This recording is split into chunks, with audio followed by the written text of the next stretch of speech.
There you are.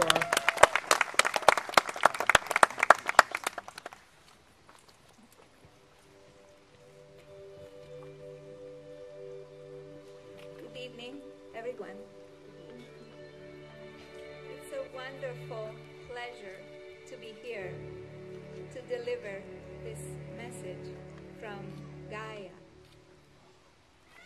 Gaia is very happy that we are marrying her satellite.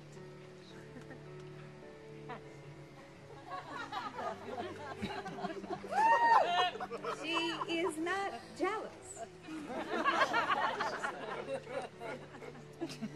She is a very generous lover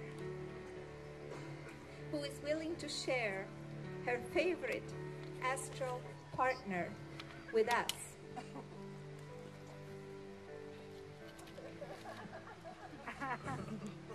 Gaia, the web of life that sustains us humans on the third planet, is asking us here to imagine the full moon over a body of water with the shimmering light of the moon wake, like a magic staircase that brings the moon's magnetism into our lives.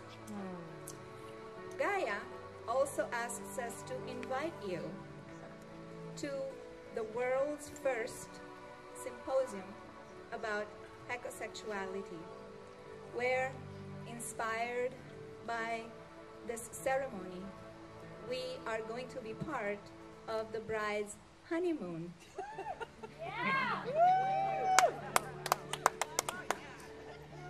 The symposium is at the Highways Performance Space in Santa Monica tomorrow from 3 to 6 p.m. There's limited space, so come in early.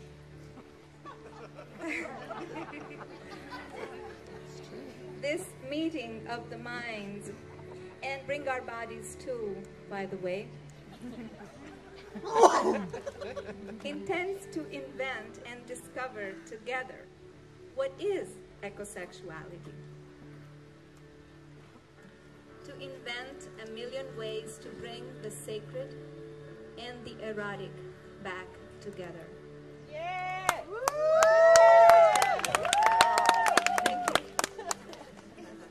To become the expanded resources of love for one another that will persuade Gaia that we humans are still welcome guests on the third planet.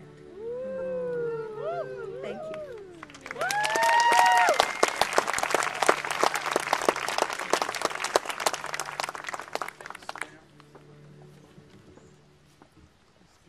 And now, newlyweds performance. Some people who are just some short. Oh. Jordan Tynes and Taylor McVeigh just married in public space in, was it Reno? Las Vegas. Hallelujah. Go ahead. You want the mic? Hi. I'm Jordan, and I'm Taylor. And we just, as you all know now, we just got married as a public performance in Las Vegas. And through our experiences, I wanted to share something that we sort of discovered. One of our most favorite things about, well, many favorite things about our marriage, but one very important thing was the acquisition of so many wonderful new family members for both of us. And friends as well.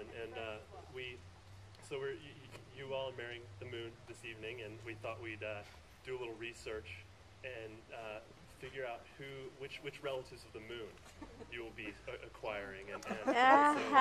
So we looked at the astrological chart for tonight, which you can't really see evidence of right now. But if you were to be able to see, you would be able to see Mars right over to the south here, a little red planet. And this is a relative of sexuality, strength, confidence, and impulsiveness. And were you able to see, a little to the right would be Venus, And she's very close to the moon and very bright. And she's interested in the arts and love and beauty and also romance. And she also knows a lot about relationships. And so right above Venus is Mercury. Mercury's a harder shell to crack, but once you get through the first layer, it's really communicative, rational, reasonable, and the thinking patterns. He's really familiar with a lot of different varieties of thinking patterns. Except for when he's in retrograde. And Pluto, who's kind of shy, is who they call the Great Renewer.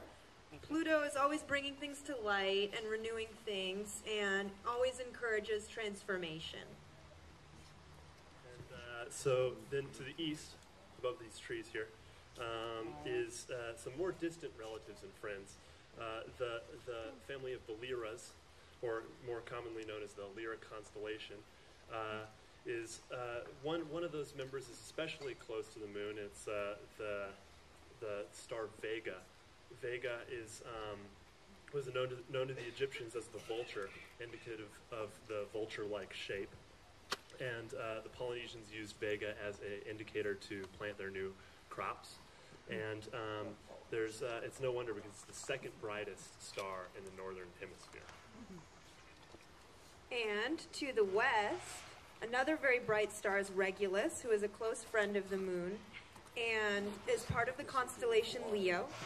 And Regulus is another one of the brightest stars. And the moon and Regulus are very close, even though Regulus lives 76 light years away. To the north, another family member is one that we're probably all familiar with. It's Polaris. It's always in the sky. So it's always in relationship with the moon when the moon's around.